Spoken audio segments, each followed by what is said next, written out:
Bonjour mes élèves, aujourd'hui je vais vous expliquer la deuxième leçon du programme, quelques propriétés de l'air et ses constituants. Avant de commencer, je vais vous montrer les objectifs de la leçon. Donc le premier objectif, connaître que l'air pur est un mélange homogène. Le deuxième objectif est de connaître quelques propriétés physiques de l'air. Et finalement, connaître les principaux constituants de l'air. إذا العنوان ديال الدرس ديال اليوم بعض خصائص الهواء ومكوناته. إذا هناك 3 أهداف تعليمية: معرفة أن الهواء عبارة عن خليط متجانس، معرفة بعض الخصائص الفيزيائية للهواء، وختاما معرفة مكونات الهواء. Donc on passe à l'activité 1. C'est une activité expérimentale pour déterminer les propriétés physiques de l'air. Donc, pour ces expériences, on a ramené une seringue et un manomètre digital, puis on a changé la position du piston de la seringue. Et chaque fois, on mesure la pression enfermée, la pression d'air enfermée. Donc, pour la figure A,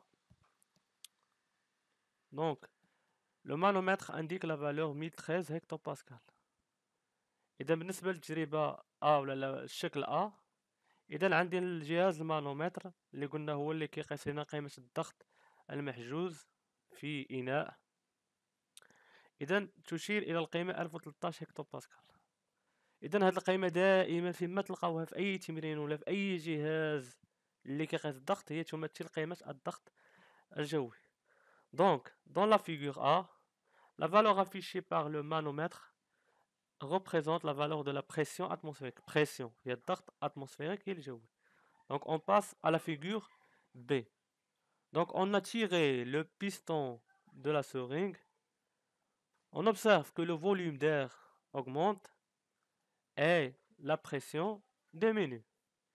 إذا بالنسبة للتجربة الثانية قمنا بسحب مكبس المحقنة، فلاحظنا أن حجم الهواء ازداد مقارنة بالتجربة اللي في الشكل A، ولكن قيمة الضغط انخفضت من 1013 هكتوباسكال إلى 600 هكتوباسكال. إذا التجربة هي اللي كتوضح لنا أن الهواء قابل للتوسع. دائما كنسمعوا كلمة توسع اكسبونسيف، يعني كيكون عندي الحجم كبير. Donc on passe à la figure C. Donc dans la figure C, on a poussé le piston, le volume d'air enfermé dans la seringue diminue et la pression augmente.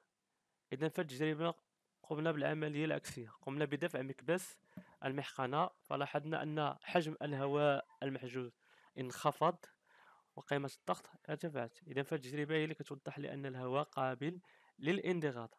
Donc, dans la figure B, lorsqu'on tire le piston, le volume d'air enfermé dans la seringue augmente et la pression diminue.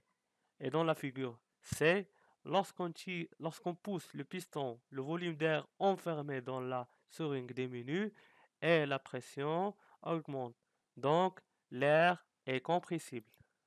إذا compressible هي قابل للانضغاط وإكسبانسيبل قابل للتوسع. إذا باش نزيد نبسط لكم الأمور، ملي كنقولوا أن الهواء قابل للانضغاط، دائما عندي الضغط هو المرتفع والحجم هو المنخفض. قابل للتوسع العكس، الحجم مرتفع والضغط منخفض. Donc, pour la conclusion, l'air enfermé est compressible, donc sa pression augmente et son volume diminue. L'air enfermé est expansible, donc sa pression diminue et son volume augmente. Merci pour votre attention.